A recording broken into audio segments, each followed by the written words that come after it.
Hi, everybody. Thank you for joining for the first episode of Rachel and Friends. And thank you for taking time out of your day to join us here on SPTV. And also, I would like to say some hellos to everybody that has shown up already. Hi, Julian, over there on YouTube. Thank you for joining.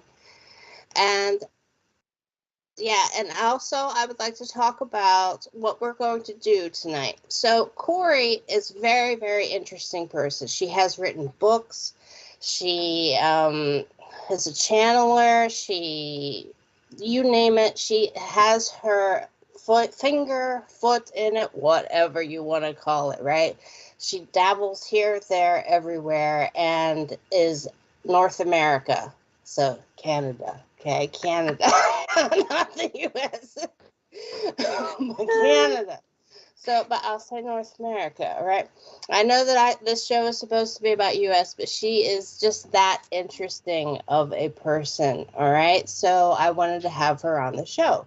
So she is going to be talking about that. We're also going to about herself, and we're also going to be doing some readings a little bit later in the show after she has enough time to, so you guys can get to know her. And if you have any questions about anything that she might bring up or we might be talking about, please, by all means, address them to her, address them to me, whatever, okay? But just so you know, there is no palmistry tonight, okay?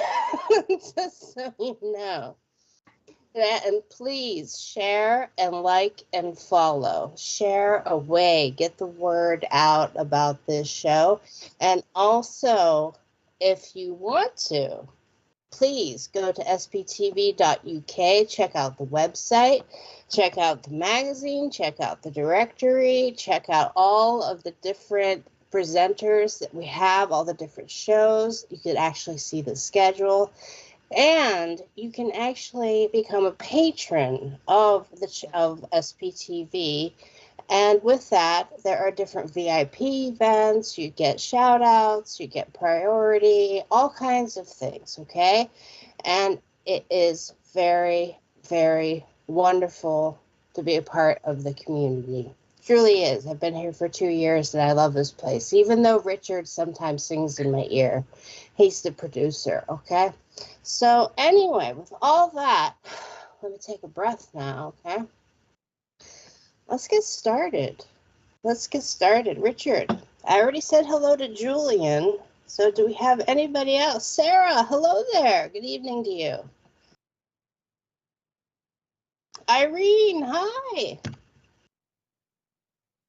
Carrie Ann, hello. Olivia Louise, hello to you. Hi, Caitlin. Okay, and we are going to be bringing in Corey Thorne, okay? So let's everybody say hello to Corey. I'm going to applaud over here. Hello. Hi, everyone. So nice to be here.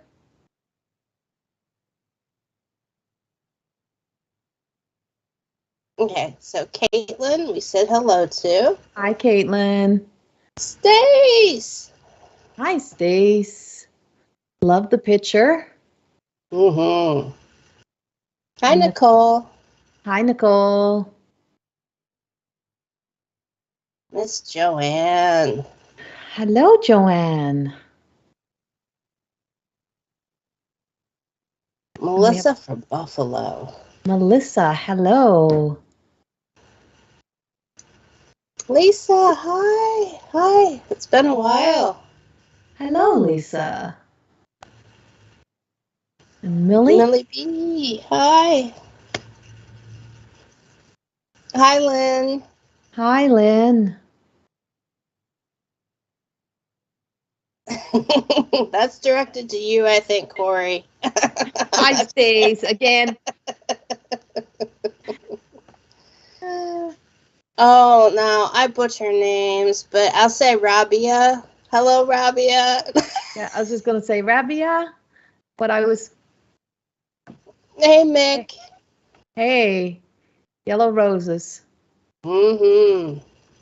Hi, And those Mick. butterflies, too. I'm into it. Mhm. All right. Hey, Christina. What's up? Hi, Jeannie. Hi, Jeannie. Oh, okay. Hi, Hi, Terry. Terry. Thanks for all your hard work. And yes, everybody, Allison, who is a part of the SPTV team, is she really could use some love and light right now as she's working through a hard time. Um, and I don't want to go into specifics, but just please keep her in your thoughts, Allison Barton. And I hope that she is on the mend and she's back at it as soon as possible because SBTV misses her greatly, as we all do. Okay. So, Allison, if you are watching somewhere, if you are out there, because I know you are an SPTVer to the core, hello to you, and you take care of you first. All right.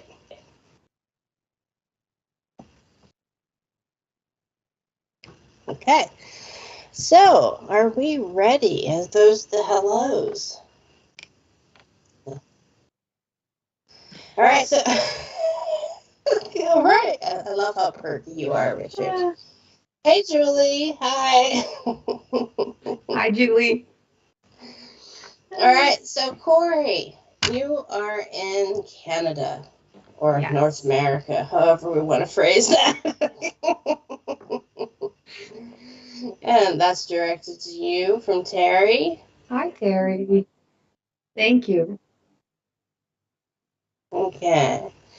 All right, so Corey, please, when did you kind of figure out or sense that you had abilities?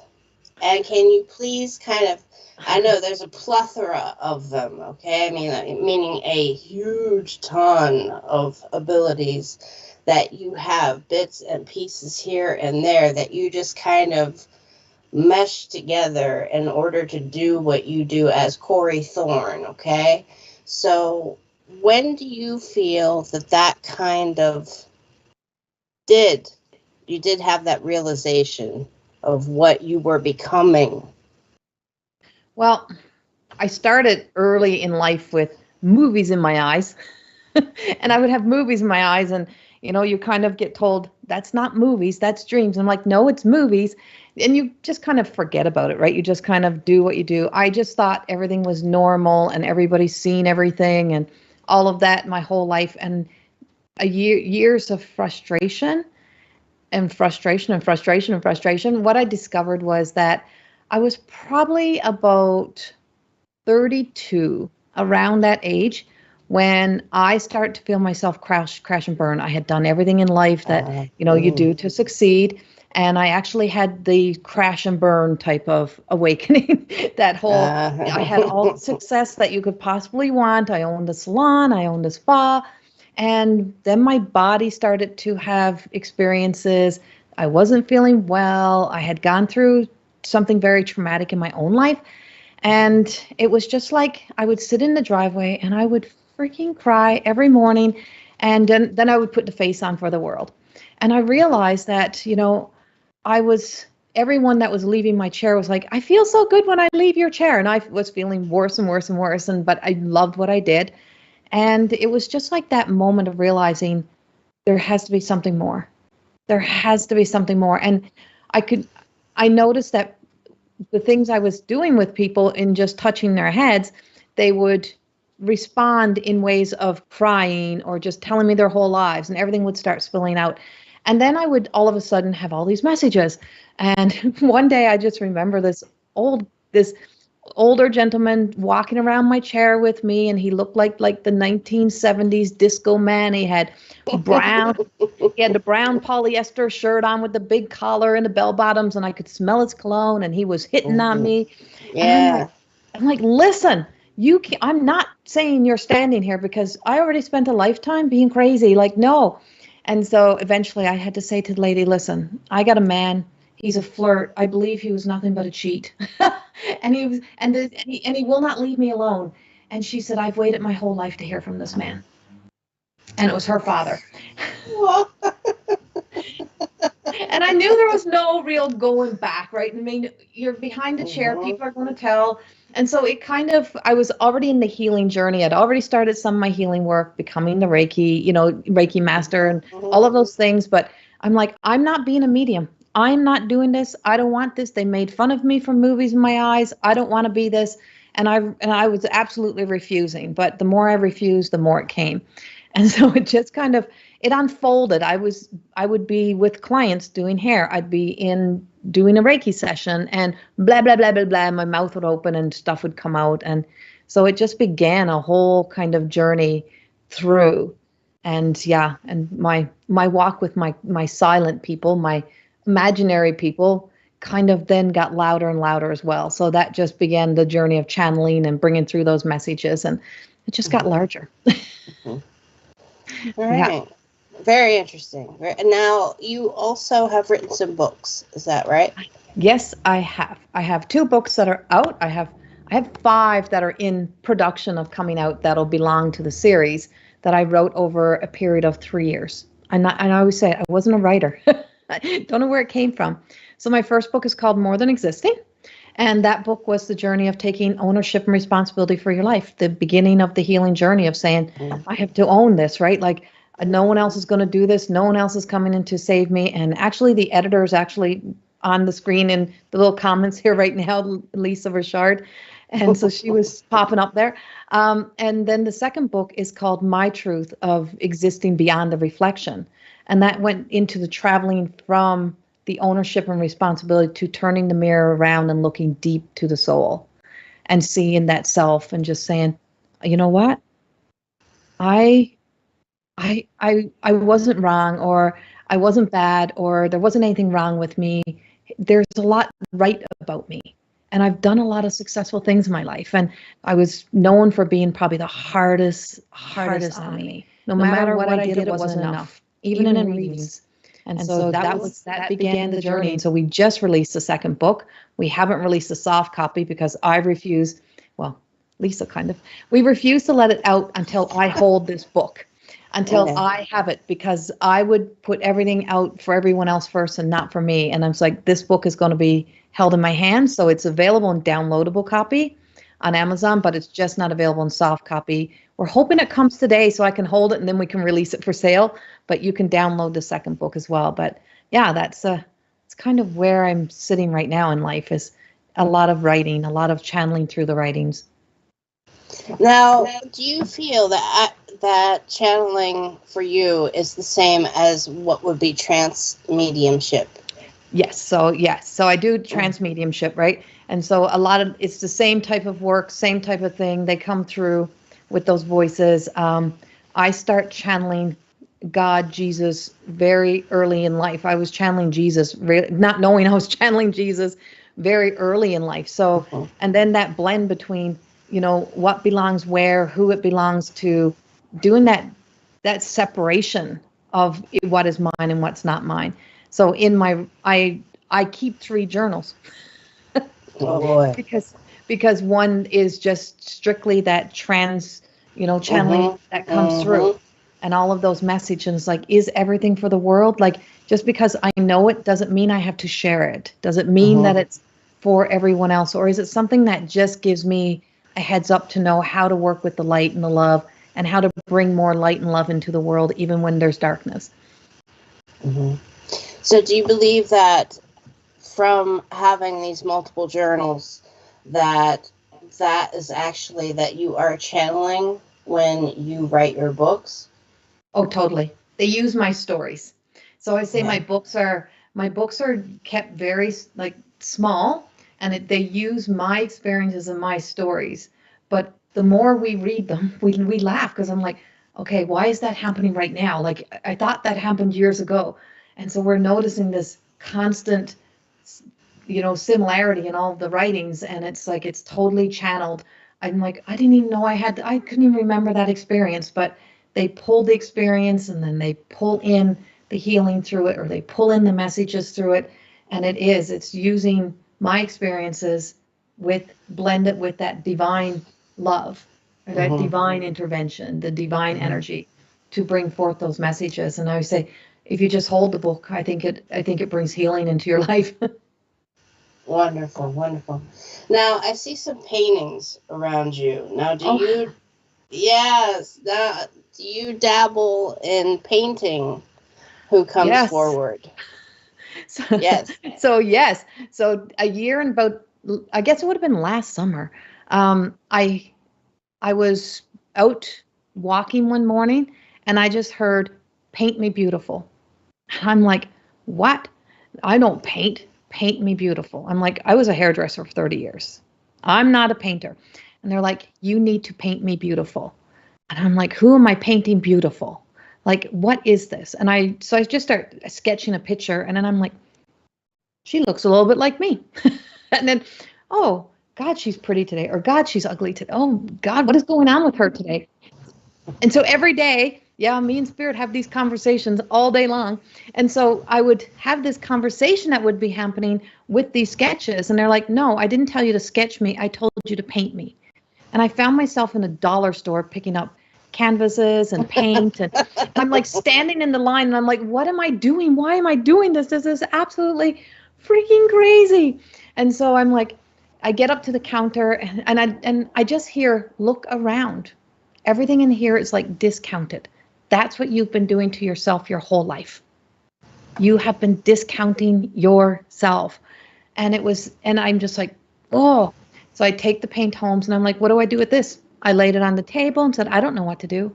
And they just said, "The one thing you know how to do is hair. And you know color beyond color. You can see through color. You can see through everything. Paint hair." I'm like, "Paint hair." Paint the hair. And I just started moving the colors, and it turned into hair and then a face, and then they've evolved. I have over 20 paintings in the past year that I've painted. And it's Paint Me Beautiful has become a life of its own. And what it was all the way through loving my shadow, loving the essence of me that everyone else may have had a problem with, or that I may have been hard on, or that the mask you thought you had to be, the persona, the role. And I discovered that through meeting all of these people in my life and falling in love with people as friends or inspiration, that those were little pieces of yourself you can't see. And it went from faces to angels to wise ones, everything. Now I don't even know what's coming half the time. And so I've been painting a radiance right now that I don't even see a body in there. I just start painting. So I'm like, I'm not a painter and I'm not a writer, but I'm living in a world where I'm channeling through, because we do have that ability to call in. Right? We have that ability to call in the painters, the previous. I mean, I have not become that painter yet that can paint the roof inside of a church, but I can paint this temple more beautiful just by that experience, right? And so, Right. yeah, and now it's got a life of its own. Now it's becoming another book. So we have a question here from Nicole. Was seeing the man that you mentioned, I believe the flirt and the cheater, that's who Nicole's referring to. Is that the first time that you saw spirit? No, I saw spirit I've been seeing spirit since I was little. And so I see spirit in full form, but I also seen, I used to call them gray paper cutout dolls. Oh. And I would see, and I'm like, I see all these people walking the streets. And I can see, how come nobody else can see them? And they were gray paper cutout dolls is how I used to see them. And seeing angels and orbs, and I would see all of that from the time I was little. And I remember being I wasn't very old when my grandfather passed away. And I seen him walk down the stairs in the middle of the night. And first thing I did was cover up my head like, ah! And then he just said, "Corey, why would you be afraid of me?" Wonderful. Right? And it's like, and so I've never really had that fear, but I've definitely tried to shut it down. Definitely. I've even tried to shut it off in the last couple of years. It's like, I don't want to do this. And it said, but finding that sense of the why behind the gift, I think has been huge for me. Interesting. Yeah. Now, that's what's going to lead me into, you identify as being a descendant from First Nation or Indigenous peoples, right? Yes. Yes, I do. And what specific tribe do you affiliate with? Well, I am originally from Newfoundland in Uh-huh. Canada, a little island. North America. Um, yeah, North America. Yep, North America. And so yeah. Forget where we are sometimes and how big our world is. And so we are Mi'kmaq First Nations, Micmac as another term they used to call it. My mother both her parents were Mi'kmaq.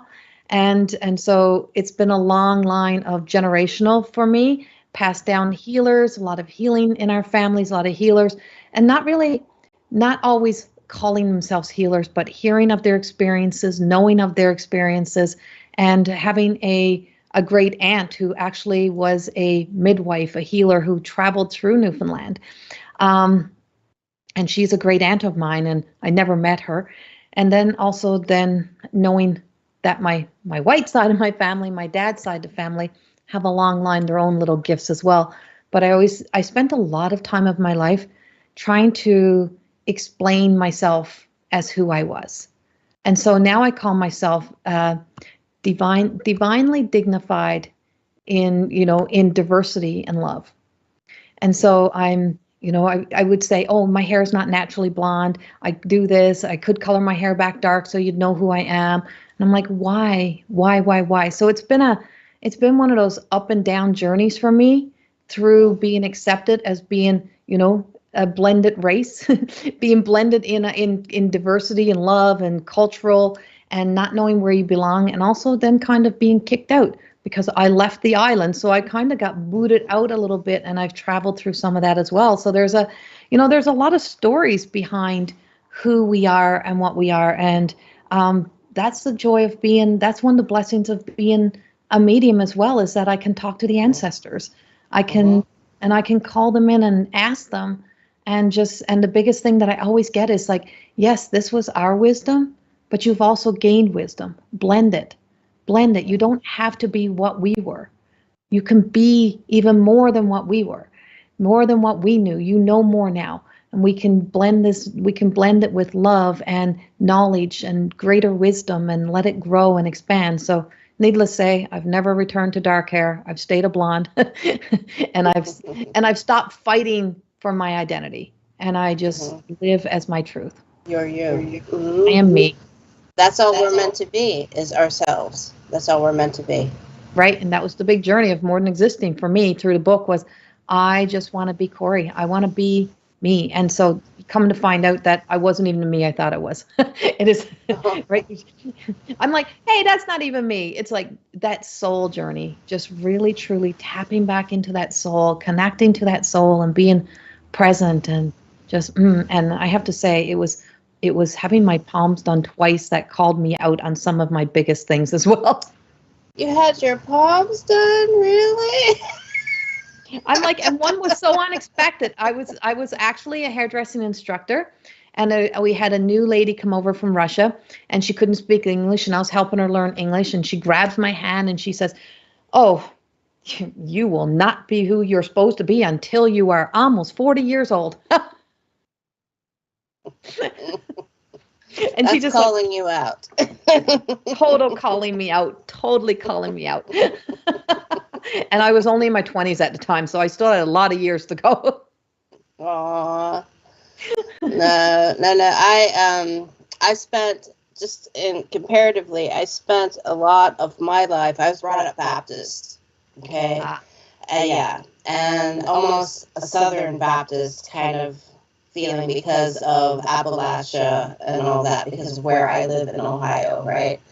And so with the fact that my great-grandfather was Lenape, First Nation, that was kind of put aside because he was an outcast. And so there was this shame in our family, the complete exact opposite from what you encountered with, not being afraid, not being, just being full on into it and going into it Whereas my family, my uncles, my aunts, they would drown it out and just shut it off, and that side didn't exist, even though they're all empaths. And there's very few of them left now, but of that generation, and they're all empaths. They all feel. They all will cry at the drop of a hat. You can tell that if they're just near you, you can see it on them that they can see, that they have second sight. You can see it on them, right? Yeah. I identify it. I can identify it, right? But they won't talk about it. So it's like zip. So I am the wild one out there, out there doing my thing. And I've been doing palms since I was 15. I've been reading palms and I'm 50 now. So I've been doing it for 35 years. So I appreciate the fact that you had a lady call you out, a palmist call you out when you were in your 20s. Because sometimes that has to happen. When a palm reader realizes that there is greatness in somebody that they don't realize themselves, a palmist has to do that. But then you have the other side of palmistry, which we won't get into. We won't get into that. But let's see. Corey, so interesting. I was able to get in touch with Spirit, and now I can't. Would love to get back. Would you have any advice for Kate? I was just going to say, I want to talk to Kate. Okay, because I was just reading that comment, and I'm like, and if anyone's wondering where I'm looking. Yeah, I'm kind of looking all over the place at the moment, too. Yeah, I'm listening. So I'm always looking because I'm listening. That's me listening or looking at them as they're kind of coming in. So Kate, I wanted to go to you for a moment and I just keep seeing your comment here, and I'm like, so, and now you can't. It's not that you can't. You intentionally close this down, and there is a narrative to a story that you have been believing, that I believe you've been believing between the age of 3 and 5 of when this started in your life. And so it's like it probably didn't affect you so much for a long period of time, but something reactivated it, triggered it back for you, like that like elastic band, like snapped it back into you. So it may have been a relationship, a new relationship, like somebody who had come into your life, but it kind of triggered back the way that the 3 to 5 year old was shut down. And I'm like, whoever that was, whoever did that to you, I'm like, that is not a truth. And so you still can. You just have to give yourself permission, stop denying yourself light to flow through you. You do not believe in you. You do not believe that you have the greatness of the God consciousness, of the divine, whatever you want to call it, sun, moon, stars, I don't really care. Call it whatever you like, just flowing through you. And it's like when it's almost like, yes, I seen a ghost at 3. Okay. I'm like, I knew you were between 3 and 5. I got a granddaughter who's really tall. She looks like she's already 5, so I don't want to, but it's like, you were between 3 and 5, and and it was so real, and you knew it to be real. You knew it wasn't a fake world. You knew it, and you trusted it. But then, like I said, there was a period of time when you followed through with that for a long time. But now in this adult life, in this life cycle of adulthood, there was something else that came up, and I'm just like, it just went snap, snap.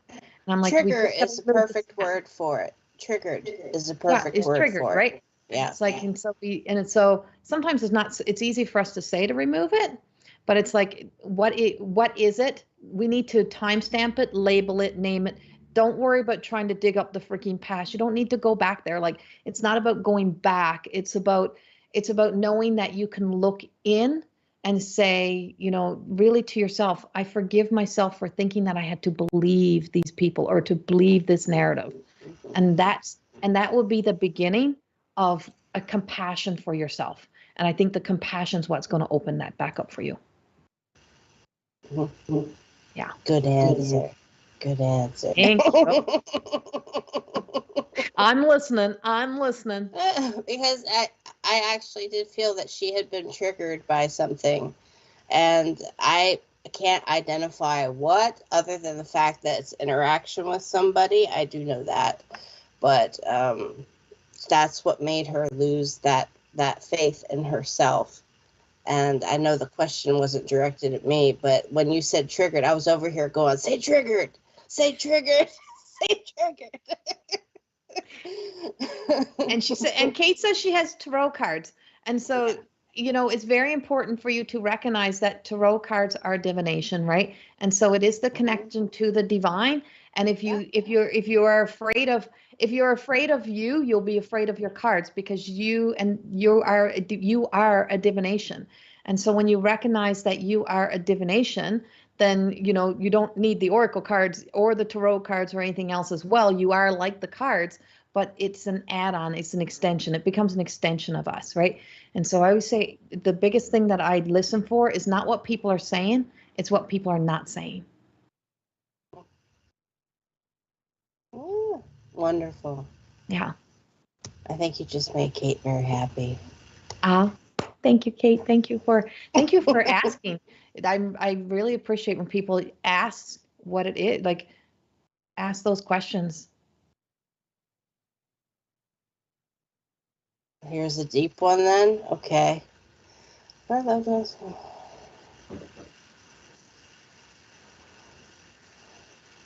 Ah. Hmm. Can I respond? Absolutely. Okay. I channel God. And so I channel God, and I've been channeling God, and I was ashamed to say this because I was in a Pentecostal, my mother's Catholic, my father's Anglican, and I was kind of the floater. And I used to go to every church when I was a little kid, not trying to sit in that light, right? And so when I was young, my parents put me in a Pentecostal school. And and so I went through the Pentecostal school and reading the Bible, knowing the Bible, and I used to, you know, hear that information coming, but not really connecting it. So when I start to step into spirituality in this world, I got that whole, you need to separate that. Don't you dare ever mention God. And I'm like, but it tells me it's God. But it tells me it's God, and this is God. And so I do get those messages from God, and sometimes they're big and they're deep and they're heavy, and other times they're kind of like Richard is, they're staticky, and I write prayers, and the prayers come from God. And so there, you know, what God is and how God is, I believe truly is what resonates with you, and allowing yourself to build that relationship with whatever that energy, that light is, and how it makes you feel, but to never be to feel ashamed or feel guilty for having the relationship that you do with whatever that is for you. So let me ask you a question. When you say that you grew up, well, you went to a Pentecostal school, right, and church and everything like that. So when you say that you channel God, do you do not deviate from the Christian faith? Christian faith, yeah, Christian faith and God is not the same. There you go. Thank you for answering that. Yeah, Christian faith and God is not the same, and it's not one and the same. That's a building of an establishment, right? And so that's the biggest thing that, you know, I really teach people, is that the power of your own free will and knowing you and being at peace with you leads you to work from the super ego of yourself. And so that's establishment. We were never designed to fear God or to live in fear of, or to be, you know, to walk into an establishment and see a man hanging on a cross and fear that experience, right? Mm-hmm. Like that's designed for, and I'm not against religion, whatever people choose, whatever gives you that peace, but right. it's that knowing that within your own heart, that where do I sit and belong? And I'll give you a little bit of an example for a moment. I'll say this quickly. I was on the way all dressed up. I said I almost looked like a Viking. Like I had my big fur jacket on. I had leather pants on, red high heel boots. And I was on my way to meet a group of girls on a Thursday night for girls' night. Go girl. And it was pouring down rain. And I'm like, I'm like so excited because I barely see anybody. And all of a sudden my vehicle was going the wrong direction. I'm like, And it was like the GPS saying, don't go that way, go this way. And I'm like, there must be an accident if my GPS is telling me to go another way. So I'll take it because it was a stormy night. And I passed by this cross, and I see this big cross, and I went over this bridge, and then there was this big flashing sign that said, "What are you doing on a Thursday night?" I'm like, I'm going for dinner with the girls. And so I come back, I end up pulling back around and went back in and pulled into the parking lot. I'm like, why am I here? Why am I here? And something, it was magnetic, kept pulling me. Big church. I'm like, I've said phone to girls, and I'm like, you're going to think I'm crazy, but I'm not coming. And I have no cash, so I hope they take debit. And I laughed, and I'm like, who takes debit for collection? That's how many years it's been since I've been in a church. And so I get up, and I get out of the car, and I go in, and I'm all dressed up, and this older lady comes up and she said, "What are you doing here?" And I said, "I have no idea." And she said, what do you do? And I pulled myself back, just like I was that little girl, afraid. And she said, "Don't be ashamed to say who and what you are." And so I told her, and she said, "Good for you. God needs people in all places and in all ways." And then there was a big sign, and it says, "Don't worry, we take debit." And there was debit machine. And I sat down, and it happened to be that the pastor that was there hadn't been back in 20 something years. It was his original church. He was the head of this it was a Pentecostal church, but no sign outside said it was. And so I sat down, and he started talking about the power of prayer, healers, and having healers and elders, and people helping, and how this woman how these power of prayers through these elders had helped heal his wife. And he says, I didn't believe in that part. He says, until I seen the difference in my wife. And he says, when I seen the difference in my wife, that's when I knew that there is something greater than us, but we have to have, our faith has to be bigger. And instantly, I have a neurological condition. I've struggled with it for years, back and forth. And I just heard, you've heard your message. This is not your place. You have your church. You have your people. Get up and leave now. And that was it. And I got up and I walked out. And that's right. And so there was this, it's just these experiences. And if you trust yourself to travel the experiences and not fight with the experiences, and not be so judgmental and critical of, let your ego guide you, then you'll find yourself in places where you will find God and whatever God is for you in those ways. Yeah. Okay.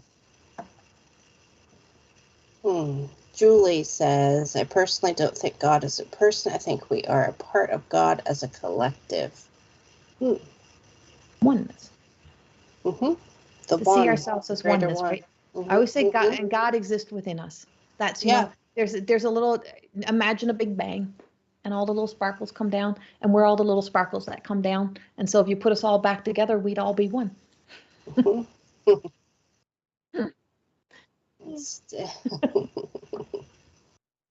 Okay, Static Man, I only heard half of what you said. Okay. Stace. Hi, Corey. What made you transition from normal mediumship to trance? Was it something you always wanted to do? I'd say it's something that just happened. Exactly. Yes, exactly. It just happened. And then I found myself doing some training classes at Arthur Finley. And I'm like, how did I become this? But I noticed I would act people out. Right. I act out the people that are coming through. So I have like my own little skit that happens and goes on when people are coming through in that energy. And and trance just happened. It really did. That's as big and little as the answer really is. All right. So we have some adverts coming our way. And then we're going to be doing some readings for all of you after the adverts. So we'll be right back.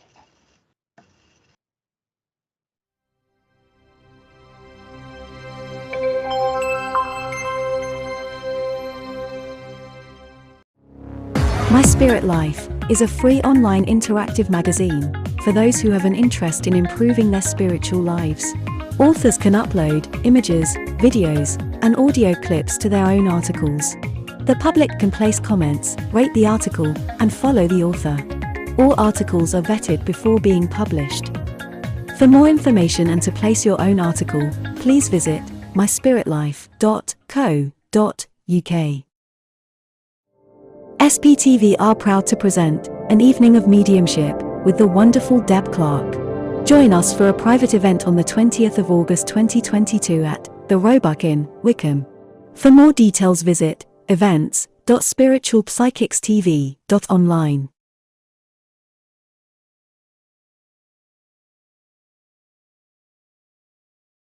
Tomorrow morning from 11 a.m., Reverend Leslie Moulton guides you through your deep meditation while offering her insight into your spiritual experiences.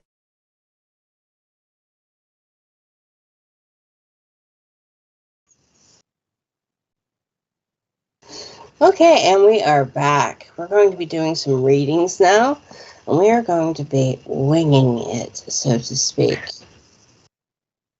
You like that? You like that?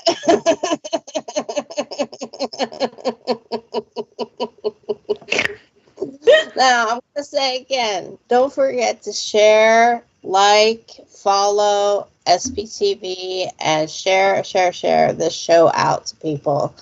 And also, Richard, are we having problems on Facebook with any kind of, comments or anything like that because of the likes and shares and all that? All right. So, all right. So, yes, please share it out as much as you can. I really appreciate that, and so would Richard. Okay, so we have. Okay.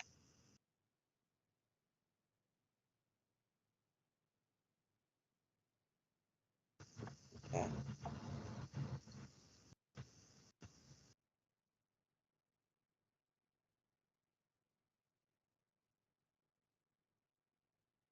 Carrie, I'd like to go back. Carrie Farmer. Okay, I'm going to actually use a card for you. Now,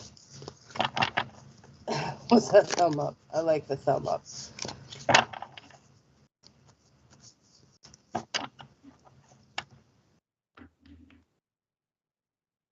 So I pulled the Moon, which is a major arcana card. So there's a lot of balance issues in your life, and this is a major arcana card, so this is a major life change.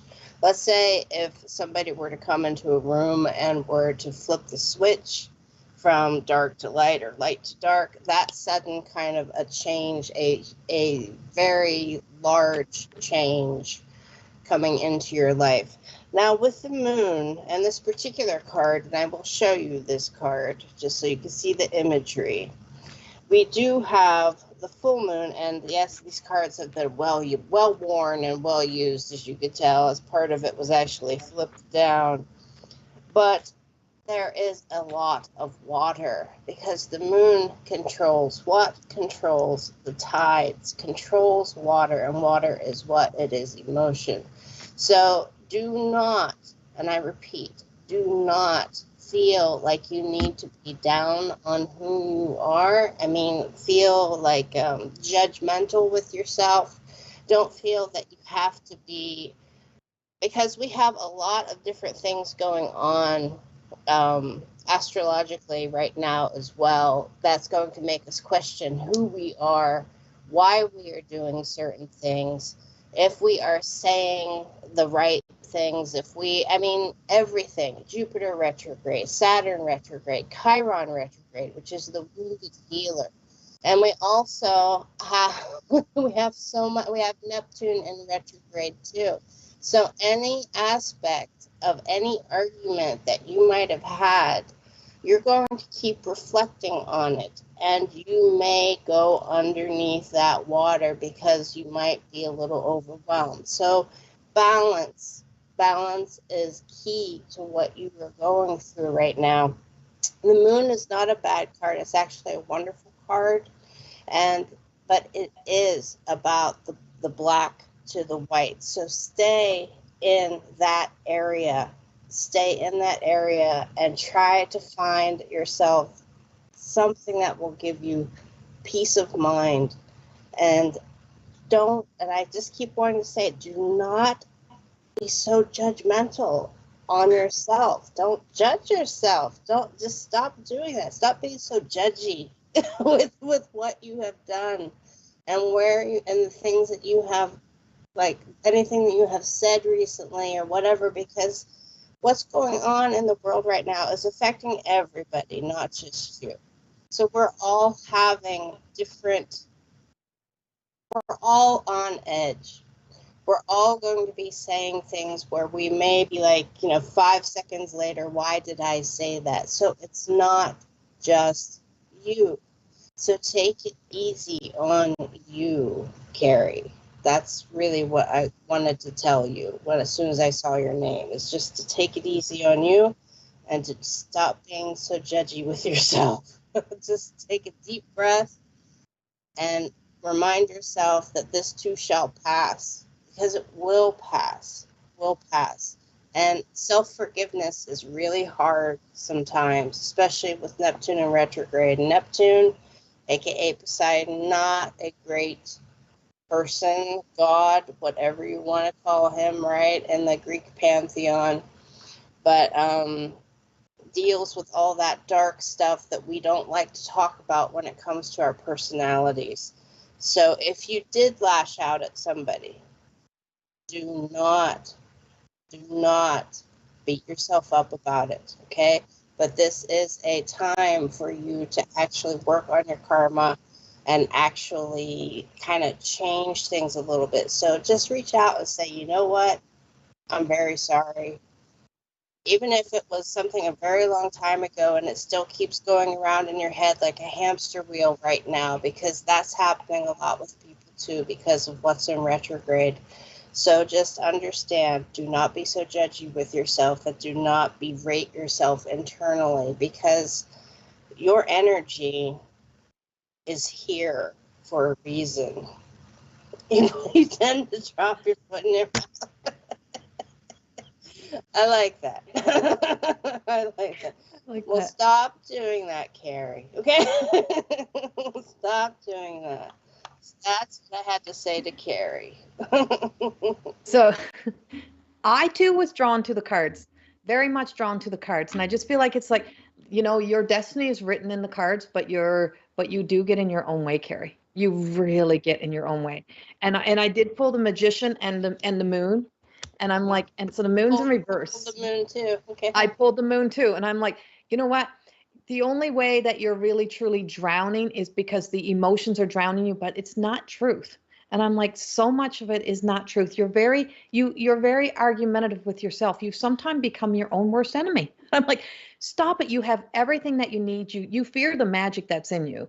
It's like, I just got this sense of like, what did I say? It was like a gap. So soon as Rachel started to read you, I'm like, you're in a gap. You're in a space, but you're trying to fill up a space. It's okay to be in an empty space, and it's okay to be quiet. It's okay not to respond. Sometimes the best thing you can do is not respond. But when you're not responding to somebody else, you're actually responding to you. And it's like, it's time for you to start responding to you and not to having to have a say, right? Not having to have so much to say, but responding to you in the way of saying, I'm really going to ask myself and connect to myself on, what do I need? What am I seeking? What is it that I feel like is missing? Because what's missing from the equation of your life is actually you. Mm-hmm. And so it's time for you to place yourself into your own life. And it's like the Magician, and I want to say what the Magician's doing is giving you the look. It's the look that I see, and it's doing like really?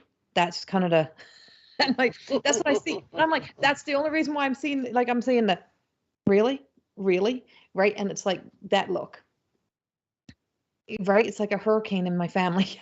And so it's like, step back and get out of your own way. Get out of your own way and just allow yourself to just come into this place of just knowing. And yes. And so if you look at Chiron is what, half man, right? Half man, half horse type of thing, right? So it's like there's that double identity, but who created that image? Who creates that self? And so there is something that's just saying to half of what you are is you fighting to be the you that you think you should be, and the other half is you still trying to be what everyone else told you should be. And it's like it's much more simpler than that. You're complicating it. I also want to say, don't play the martyr. Yes. Don't play the martyr. I'm hearing that in my head really loud. Do not fall, do not be the fall guy, as they say, that terminology. Do not be the fall guy. Do not play martyr for something that you yourself did not start or you yourself did not actually do. Just find inner peace. And if you have to pull away from the hurricane, pull away from the hurricane. Start baby steps, baby steps. I always talk about that in my show, baby steps. Just give yourself 5 minutes alone, 5 minutes here, 5 minutes there throughout the day. Just, you don't have to necessarily tell people where you are going to be at every second of the day.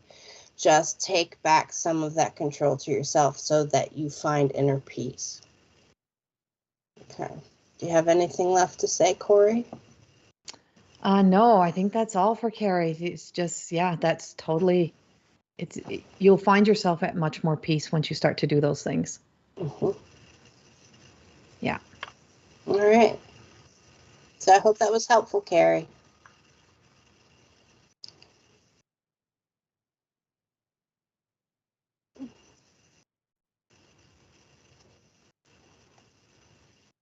Thank you, Ellie.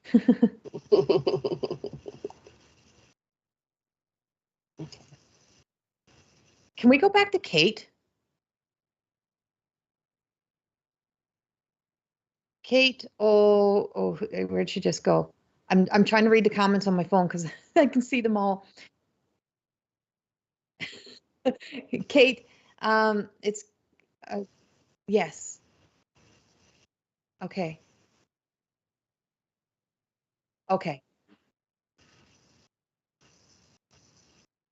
There, I'm like that. I'm looking for that comment because I seen it go by and I'm like, my two brothers are passed. One, 2 years, one, 20 years. The one that is 20 years past, no one is getting him through. We so appreciate Corey. So I always say I don't guarantee because I don't call them in. I don't like to call spirit in, but I ask for spirit to come if they so need to come. So I want to ask you a question though, Kate. Is some of what you're blocking tied around him? Tied around that's my question to you. Is some of what you're blocking, and I keep doing this. I keep sliding down the side of my neck right here. And high heart to God will. And I just feel like it's just like, there's something that I keep getting right here. And I just feel like there is something of the story that we first connected to with you and your brother that is truly here. It's not that he's not here, is who he really wants to listen to him is actually you. And so right. I can tell you he is here. He is definitely here. And so he needs you, and he's waiting for you. He's waiting for you somehow. And I feel like I get you have similar facial features. I feel like you have similar facial features. He tells me he had a little bit of a bad habit though. And that was kind of telling some fibs. Like it could be white lies or jokingly lies, but I just feel like if I may interrupt, Corey, you may be going like this because of throat chakra stuff and communication issues.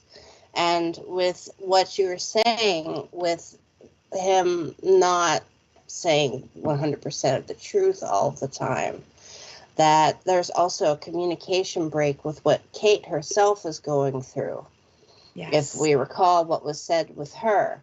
So this whole area has a block, and it's something that you should really work on is your communication and your throat chakra. So, yeah, I mean, if you have that it could very well be that could be the vice that Corey is talking about. She would know better on that one than me. Yeah. So is And that I'm the like, vice? right. And I'm like, and I always say, when I say I don't know, I'm always asking spirit, right? I don't know. I don't know. Give me more, give me more. And so I think that's when you said that, my whole body, yes, yes, yes, that's exactly it. And I just, yeah, I'm like, there's something he wasn't fully telling or there's some lies around the story of him, or like Yeah. the habit of lies. I keep getting the habit of lies, like little white lies, or afraid to always tell the truth, or afraid to speak. So it is in That's what it communication. is. It was afraid to speak the truth. And she said that makes sense. And so he's definitely here. He's here. He's not ever not been here, and he wasn't lost. It was tied into, I feel like, seeing him for who he was, seeing him as who he is now, and seeing him as light. I just got to smile, like, see me as who I am now. See me as who I am now, and I can help you. I can help you from where I am now. And he can help you from where he is now, Kate. And I feel like that's going to be a new relationship for you to really hone into, is who he is now in spirit. He was very quiet. Okay. And I'm like, and so he's just like, who he is now, and building a relationship with who he is now and he's going to become, he's going to be one of your guides. Yeah. Yeah. I agree. So good. Good. Hope that helped, Kate. Yeah.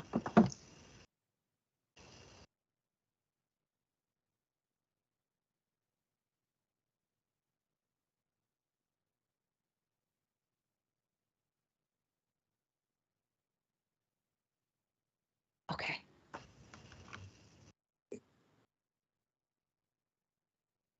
You are so welcome, Kate. Mm-hmm.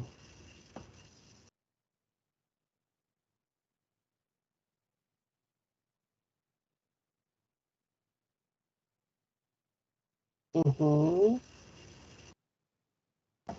Uh, Go, Rachel. Cheryl Johnson, three back. Three back. Cheryl Johnson. Yeah. Cheryl, did you recently lose somebody?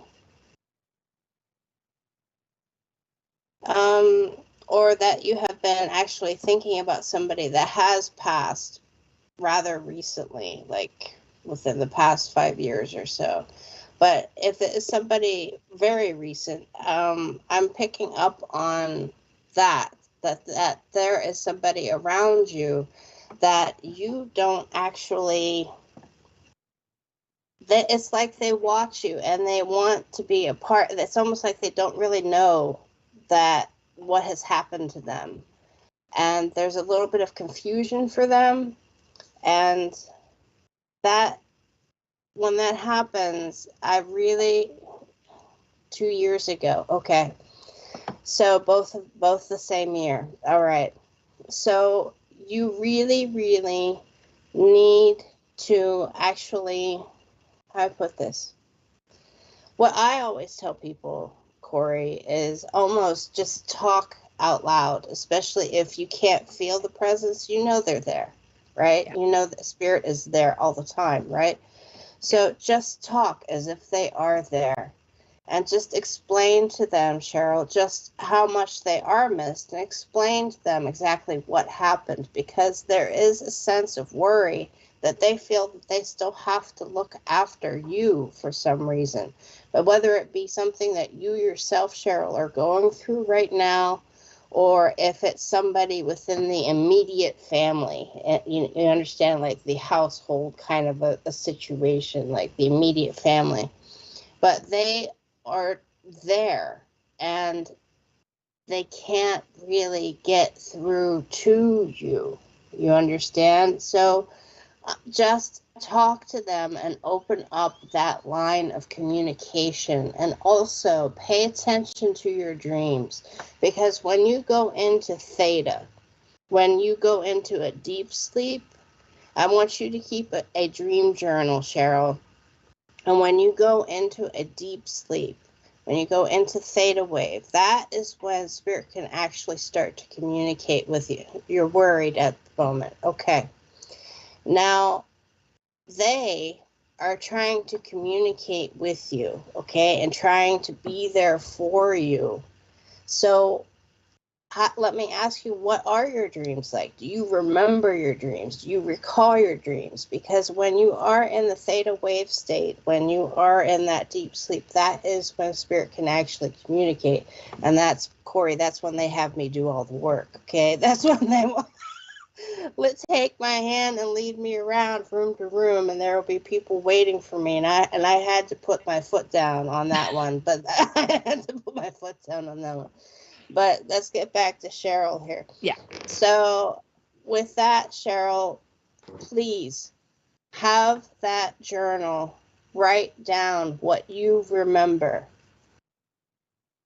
I do remember most of the, okay, I can't read the last word unless there wasn't a last word. So please write it down. Journal by the bed. Yeah, you have to have a journal by the bed, especially if you are remembering most of them. You're remembering most of them for a higher reason and for a higher purpose, okay? So it's one of those things that you are going to piece together, and the answer to your worries is actually going to be in that dream state, okay?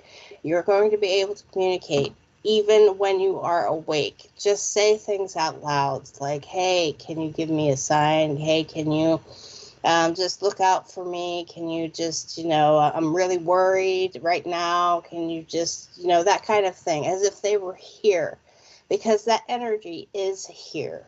Okay, that energy is here. Even if you yourself cannot feel it, they are certainly here.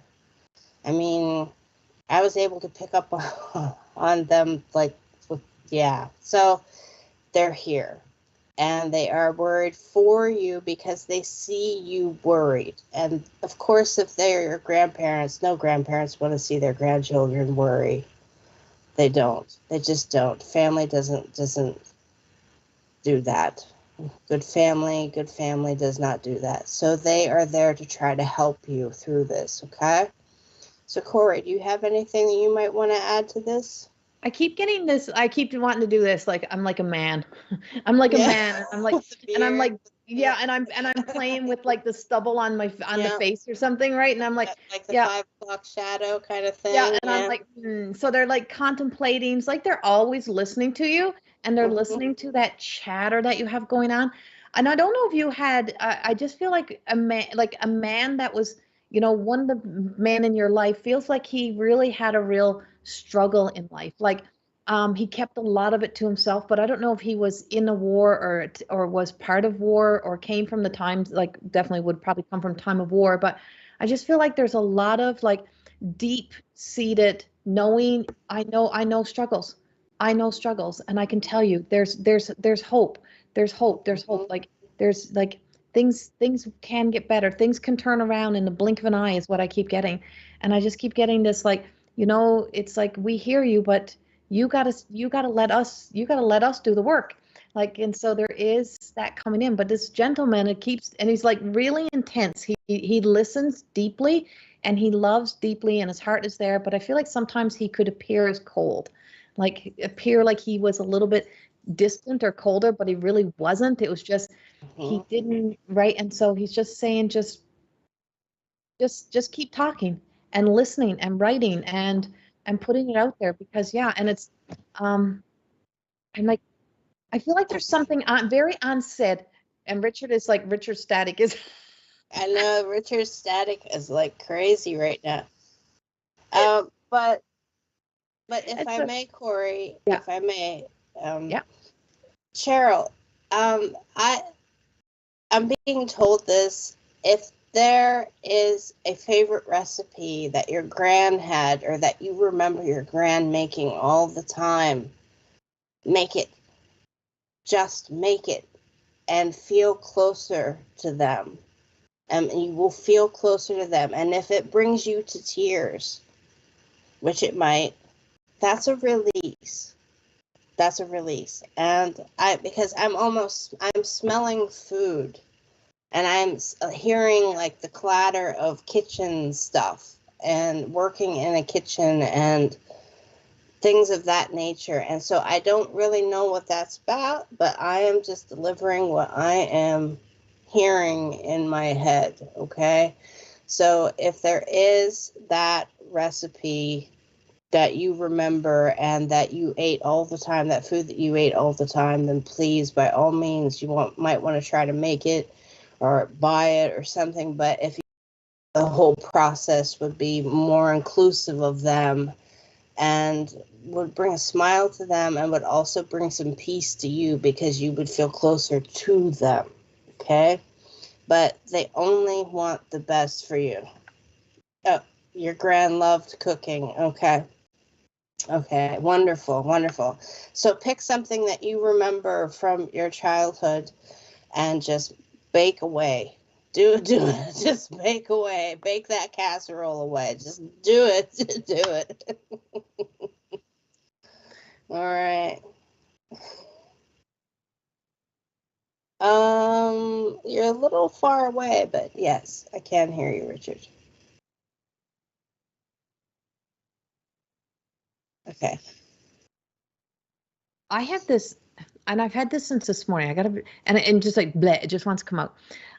I've had this woman following me around all morning, and I don't know who she belongs to. I wouldn't be able to tag her so I don't know where she belongs, but I'm hearing and seeing her again, and she's looking for her blue bag, like a blue purse or a pouch or something. Oh dear.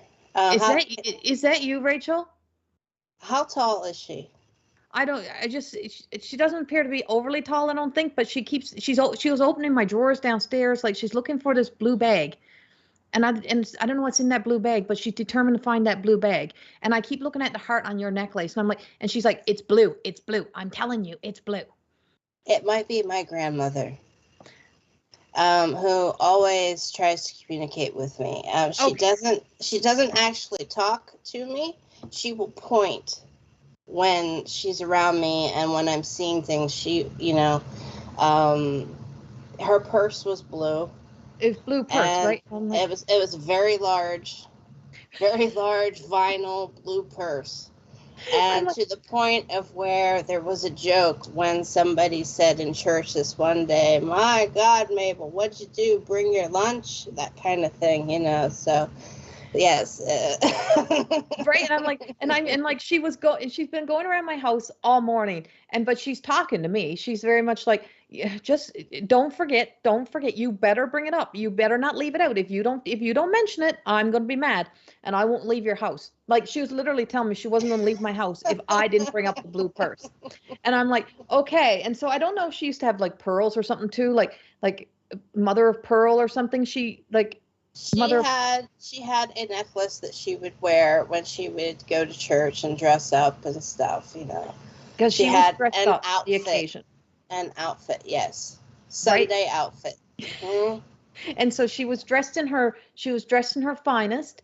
She got a little bit of a strut to her on Sundays. Like, kind of. She held her back straight. She was like, "I'm going to church."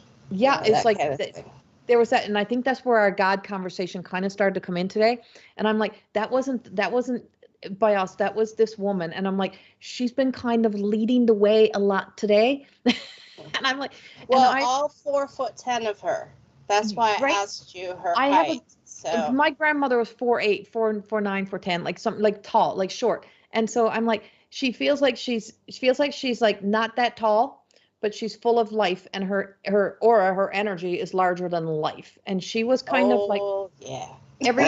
everybody should jump for her, or everybody should, right? And I'm like, and not that she wouldn't jump for everyone else too, but, and she's like, I swear this purse was so precious to her, you would have swore she had like a $500 purse, but it wasn't a $500 purse, but it was definitely something to her.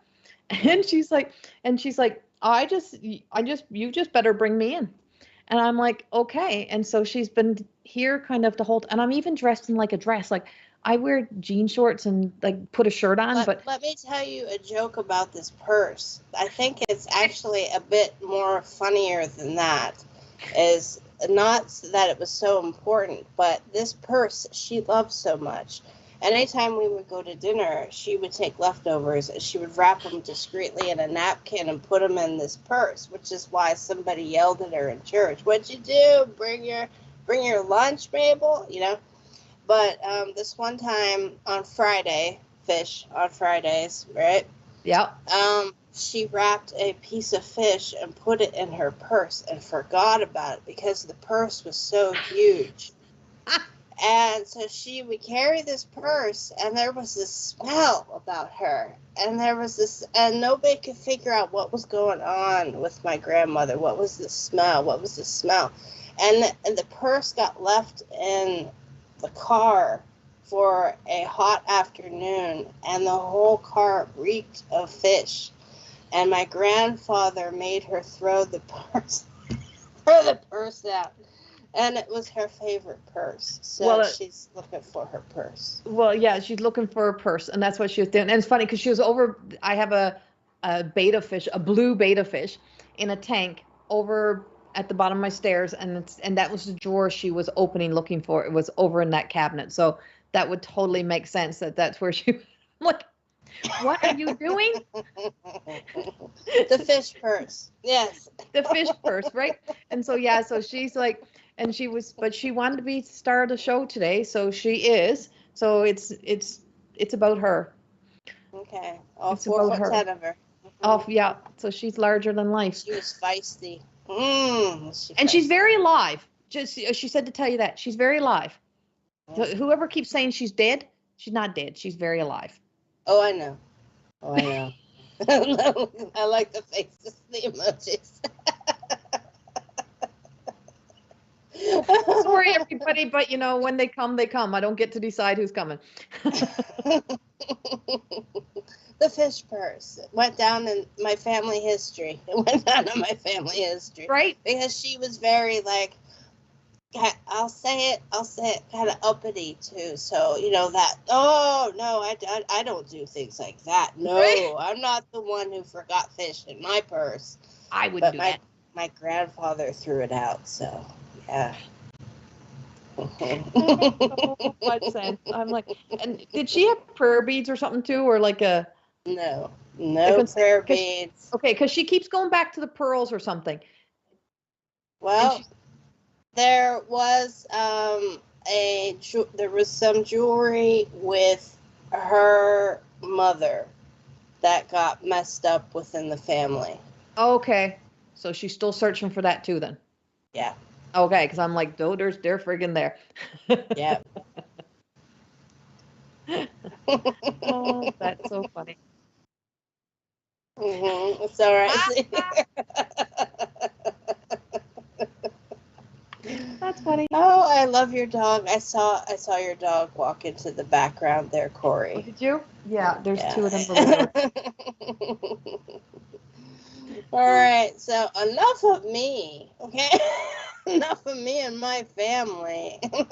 I said when we came in, it's about you. You're number one. I'm number one. Oh, they didn't hear all that. They didn't get to hear all that. No, that wasn't even when we were broadcasting. That's true. Hey, I wanted to say something, if I may. You have a Oracle deck that is not printed yet, correct? Yes. But I went to your website. And you did something that I find amazing on your website. And you can actually randomly choose one of the cards from the Oracle deck and you describe it. You have each card, the backside of the card, and you can click on whatever card and you can do a card of the day for yourself that way. So I just wanted to give you a shout out for that on your website. Thank you. Yes. So, thank you. Yes. And that was my designer and editor, Lisa, who came up with the idea to put those in there. And yeah, it's brilliant. You can go in and just pick one, click it, and it'll take you to TikTok, but you don't have to be on TikTok to get the video. It just, it brings up the video. Yeah. Thank you. All right. You're welcome. So who else do we have, Richard?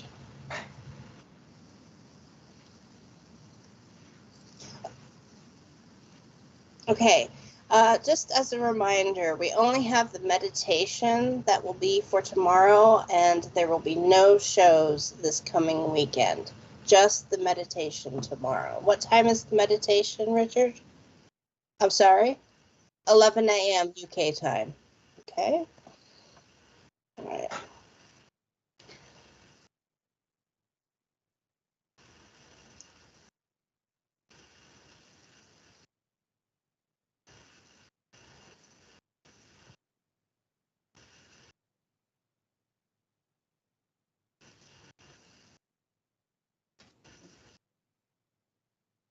I'm trying to, I'm like, it's feeling it out. And sorry, there's a dog. It's like There's a we're dog yipping. staring. Yeah. Um, I don't know. I kind of want to go back to Ben. yeah, yeah, I think so too. Yeah. Yeah.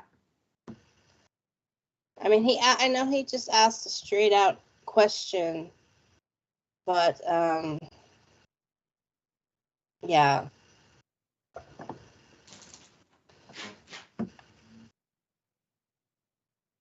If you have to question it, Ben, are you sure about it? I mean, are you sure that it is the right thing for you to do if you have to question it and ask other people? That is my question to you. I'm countering your question with a question.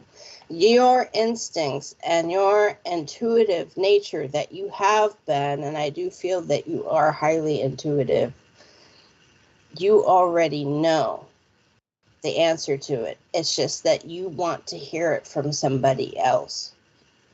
So that's all I'm going to say. No, First, I didn't really pass the yeah. buck there, First, Richard. first thought, right? First thought, right thought. First thought, right thought. What was your first thought? And then where did all the rest of the thoughts come from? And, was it your first choice? Was it the first, does it bring you the satisfaction when you think of it? And you can also use your body to make that choice or decision. You can literally use your own body and ask yourself, write on a piece of paper, this and that, and just, Right. try to push If you that hand down. feel, if your stomach gets cold, identify like the somatic Yes. experience, as they call it, right? Yeah. If your stomach gets cold, if you feel a little queasy, identify it. Is it anxiety? Is it nerves? Why are you nervous? What would you have to be anxious about? So what I was trying to get at is I think you already know the answer. It's just that you just are not sure in what you are doing, but you already know that that this is going to be okay. But identify where you, when you ask yourself these questions, where you feel it. Do you feel it in your hands? Do you feel like shaky numbness in your face? Do you feel a queasy sensation? Like, does your stomach get cold, like I said? Because those are all things that come from a different part of the brain and also come from your own personal experiences throughout life, through different traumas, through different things that you have experienced in your past, because the body has memory. So the decision you're making could be triggering things that you have done or have happened to you in your past, which is why you are having this question about what you are doing for your future. And I did go to the, you're right, and I went to, and I did go to the tarot, and I pulled out the top card, but then I heard, look on the bottom. Go to the bottom. And it's like, go to the bottom, look in the bottom. And it's like, you already got your decision made. You've already walked through the choice to decision. You do know. It's like, it's right there. And I'm like, it's telling on you. Because the first one's like, oh, go inward, reflect, the hermit, right? And so we have, our light and lighting up the way for you. And I'm like, the way is already lit. The decision's already made. You know what you're doing. You know exactly what you want to do. Your confidence and faith. It's just like, have enough faith in you to know that you are really good at making wise decisions. Mm-hmm. Mm-hmm. Yeah. So hope that helped, Ben.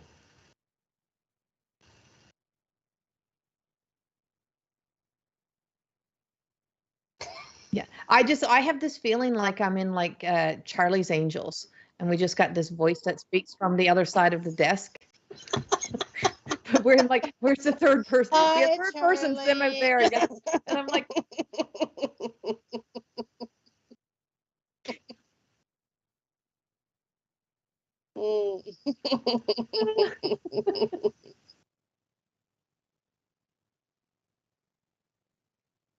Absolutely. Corey, by all means.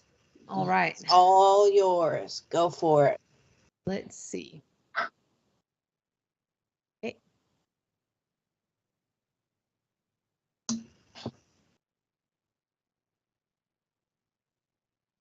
Oh. I seen the name once. Shh, that's my dog. No.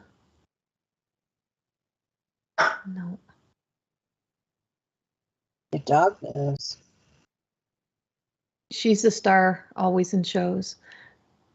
I'm just trying to see. Sorry, everyone. I kind of am looking for somebody.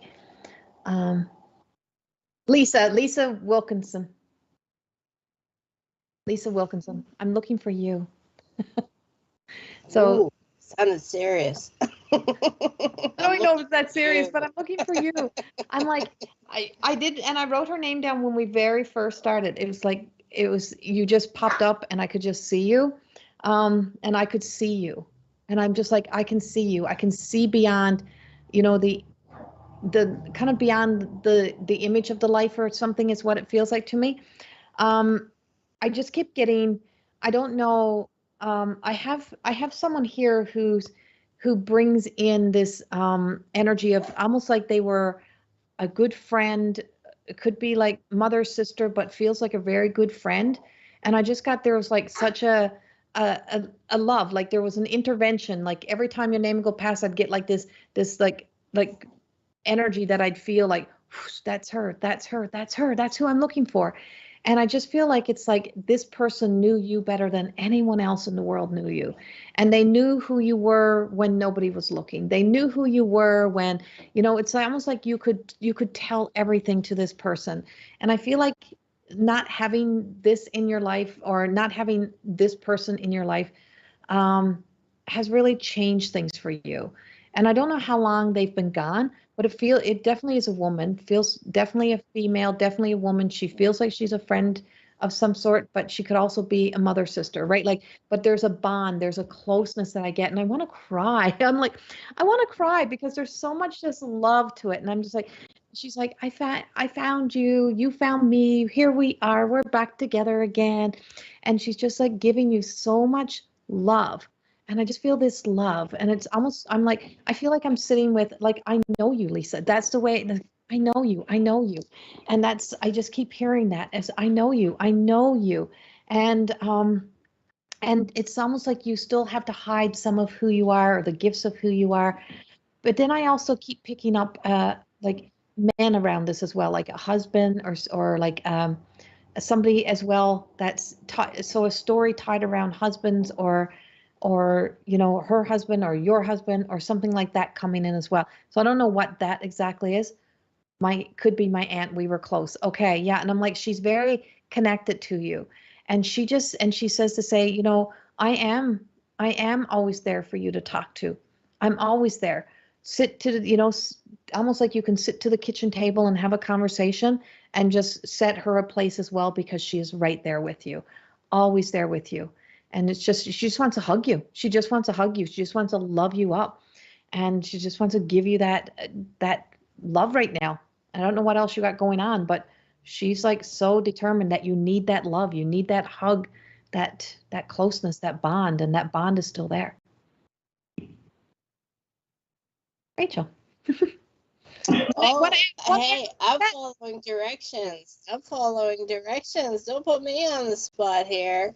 But no, I do actually agree with you that your aunt was very, very, very, very close to you and is still watching and looking out for you and is still there. And that bond is so very strong that some of the actually, I'm being told some of the you actually took on some of her characteristics, whether or not you realize it or not. You took on some of her characteristics.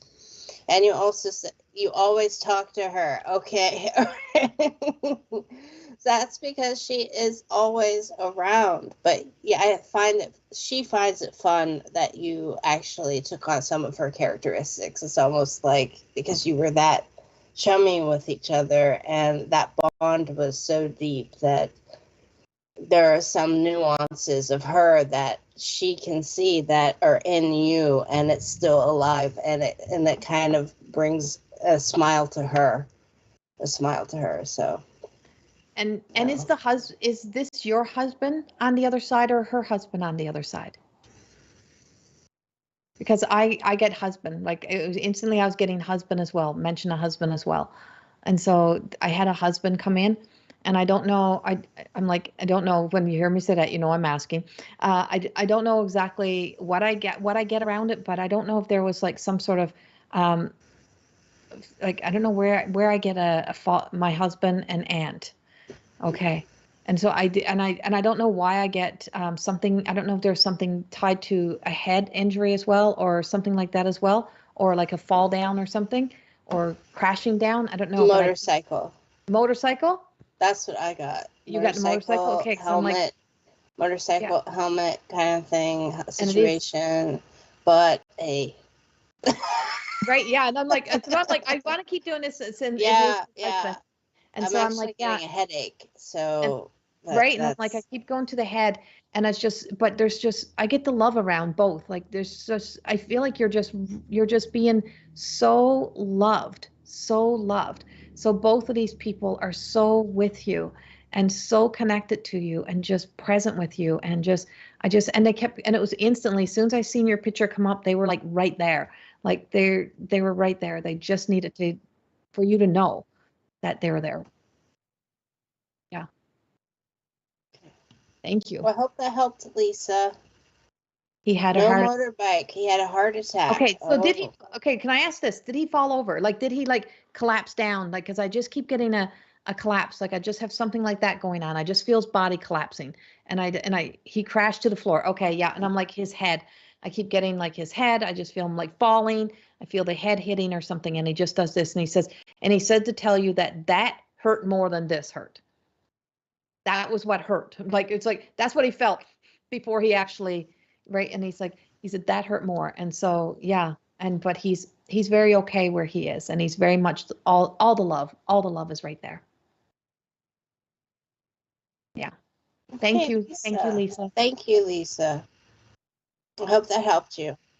So we're going to wrap up for today as we are winding down. And please, if you have any questions for Corey, reach out to her. Her information should be on the screen for you.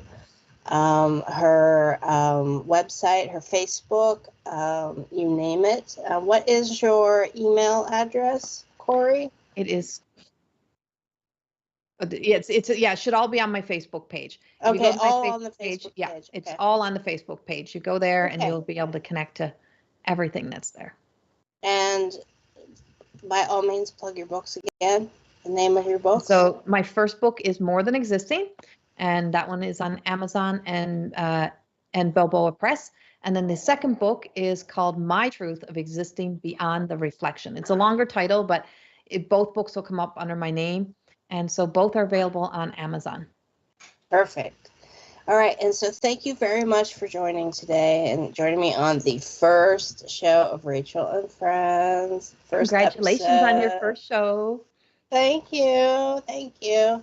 And I want to thank everybody that actually tuned in and watched. And it was such a pleasure having you here, Corey. And would you be up to coming back again sometime? Absolutely. This was so fun and the energy is so beautiful. Yes, I would love to. Perfect. Yeah. Even your dogs. Yeah. I know, right? My bossy little Sid. All right. Okay, so I just want to say thank you, everybody. Remember, above all else, that you are truly loved. You are truly loved. Never, ever doubt that. The energy that makes you exists. And energy cannot be destroyed. It only changes form. So you are here. So appreciate you for who you are. And you're only meant to be you. So don't be so hard on yourself. And with that, I'm going to say good night. Thank Good you night to all. you. Mwah. Thank you, Thank you, Corey. Rachel. Thank you. Thank you, Corey. Bye bye, everybody. Bye-bye, everybody.